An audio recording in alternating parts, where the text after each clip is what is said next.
Hello. Today I'm going to talk to you about populism, particularly populism in Europe, and indeed particularly in the European Union. And I'm going to start now. The economic crisis hit us all in 2008. There was much alarm and despondency all round, but not really panic. In fact, people, the voters, decided that they wanted reassurance in those difficult times. They wanted a safe pair of hands. And so they stuck to mainstream political parties. In the United Kingdom, we had a Labour government and then subsequently a Conservative government. Mainstream. In France, the Conservatives were put out of office and the Socialists came in. Again, mainstream parties. Now, 6 years on, the crisis goes on. And it's not just an economic crisis either. But now people are starting to panic.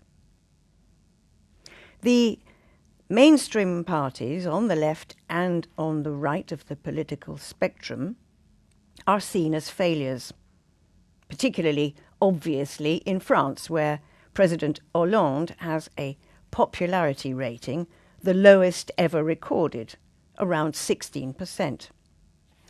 But the same applies in other countries too. Therefore, we see the rise of what? Of populists. We might look at a few scenarios where populists will certainly be rising and perhaps coming to power. I'm going to take one scenario that is unlikely, impossible even, and a few that just could be. Let's look at the impossible first. The rise of neo-Nazis or a communist takeover. Most unlikely. We see an extreme right-wing party in Greece, the Golden Dawn. But it will never get the massive support needed, at least not in my view and that of most experts. Another scenario, a more likely one. The populists come into power in some form or other, and they turn out to be just as useless as all the rest.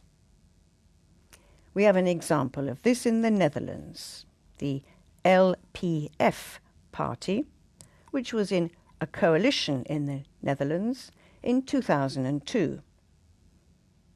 They pledged to do all sorts of things, to throw out the immigrants and stop traffic jams, all of which proved a little difficult, and so that was their downfall. They promised too much and disappointed people. Another scenario, mainstream parties decide to revise their policies and compete with those populists.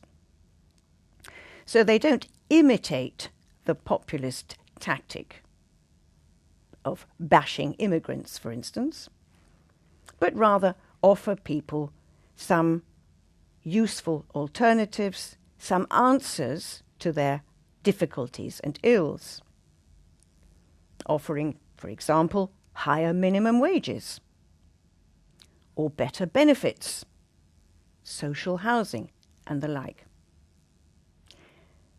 A century ago, the big mainstream parties in power created welfare states in order to prevent misery of working class people, as Karl Marx had then predicted.